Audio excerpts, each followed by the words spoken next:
Subscribe करें हमारे YouTube channel superfast news को और साथ ही प्रेस करें बेल आइकन ताकि आप हमारी लेटेस्ट वीडियो को देख सकें। नमस्कार, मैं जितेंद्र प्रसाद। हमारे साथ दिव्य साधिका रश्मि जी महाराज हैं। हम उनसे जानते हैं जो आज भ्रांतियाँ फैली हुई है, धर्म क्या चीज़ है, इसके बारे में हम दिव्य साधिका रश्मि जी महाराज से जानते हैं। मथेन वंदनामी महाराज। धर्म चित्त की वृत्तियों को बदलने की प्रक्रिया है। धर्म एक जीने का तरीका है। धर्म व्यक्ति का स्वभाव है कि वो सबके साथ मिलकर के कैसे जी सकता है, एक दूसरे के लिए कैसे सहयोगी हो सकता है। धर्म जो हम जैन धर्म, वैष्णव धर्म, ये सब तो मजहब है, ये सब कम्युनिटी है जिसमें हम प्रवेश करके वहाँ के एक अलग अलग नियम सीखते हैं। नियम धर्म नहीं, धर्म नियम हो सकता है। आज जो धर्म की अलग अलग व्याख्या हो रही है, राजनीति में लोग कह रहे हैं धर्म नहीं मिलाना चाहिए, तो राजनीति और धर्म में क्या संबंध? आदि अनादि काल से ही राजनीति में धर्म था, धर्म में राजनीति नहीं थी। जैसे कि दशरथ के दरबार में और राजाओं के दरबार में महात्मा ज्ञानी जन बैठते थे और वो हर अपना निर्णय, चाहे राजा शिवी रहे जिन्होंने रामकृष्ण परमहंस को अपने गुरु का स्थान अपने से ऊपर रखता था। जब जब राजनीति में से धर्म को अलग कर दिया गया, तब से ये राजनीति और उलझती चलेगी। और जब राजनीति की बागडोर साधुओं के हाथ में थी, क्या करना चाहिए और क्या नहीं करना चाहिए, जब तक ये साधु का आदेश रहता था तो धर्म और राजनीति बहुत पवित्र थी। आज राजनीति को धर्म से अलग कर दिया, तो इसलिए राजनीतियों में कुरीतियां आ गई हैं। जैन धर्म का आधार क्या है?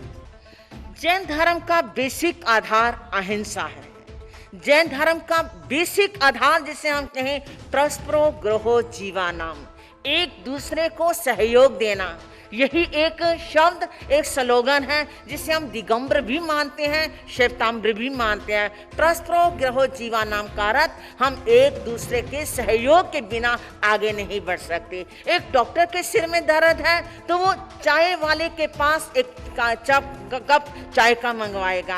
अगर चाय वाले के दर्द है तो वो डॉक्टर से दवाई लेगा। हम एक दूसरे के सहयोग के बिना आगे नहीं बढ़ सकते। सहयोग ही जैन धर्म का बेसिक नियम। भारत में कई धर्मों का जन्म हुआ है, उसमें जैन धर्म, बौद्ध धर्म, सनातन धर्म, लेकिन क्या कारण है कि बौद्ध धर्म आज 5-6 देशों की राष्ट्रीय धर्म है और जैन धर्म का इतना विस्तार नहीं हो पाया? जैन धर्म को लोगों ने बेसिक नियमों के आधार पर स्वीकार कर लिया। बौद्ध धर्म के प्रचार का कारण रहा, जब यशोदा के पास महात्मा बुद्ध गए तो उन्होंने कहा मैं भिक्षा में अपना पुत्र राहुल देती हूँ।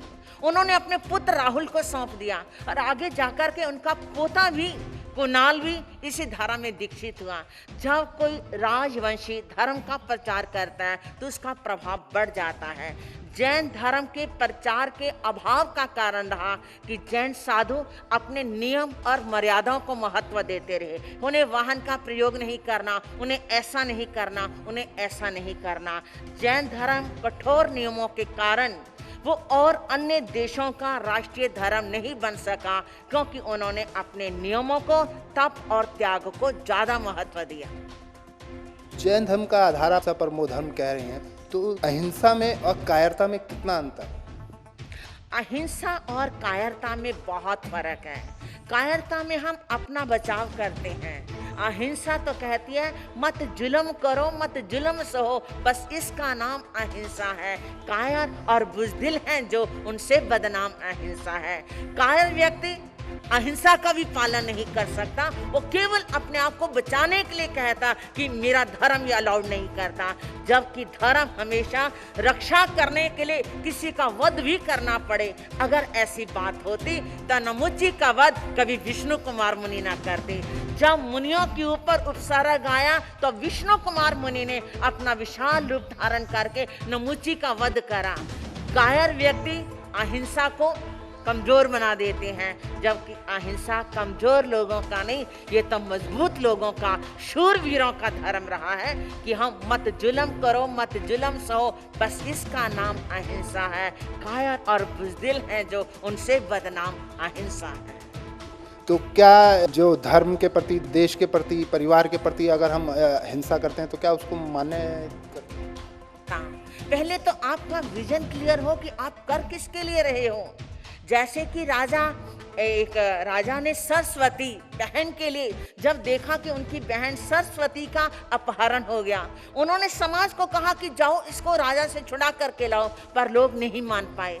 उस वक्त में वो खुद आचार्य होते हैं, उन्होंने अपना साधु जीवन को छोड़ा और साधु जीवन को छोड़ने के बाद पुनः राजा बने, शस्त्र अस्त्र का अभ्यास करा और राजा के ऊपर चढ़ाई बोल दी। और चढ़ाई बोलने के बाद फिर उन्होंने खून की नदियां भी बहाई और वहां जाकर ईंट से ईंट बजा दी और वहां अपनी बहन सरस्वती को छुड़ा करके लाए। और उस सरस्वती को छुड़ा कर लाने का अर्थ क्या था? खून की नदियां तो वही, पर वो एक साध्वी की रक्षा करना चाहते थे। जब धर्म के लिए रक्षा का प्रसंग हो वहां पर हिंसा मान्य हो जाती है, जहां आपके भाव क्लियर हो कि आप केवल किस लिए हिंसा कर रहे हो।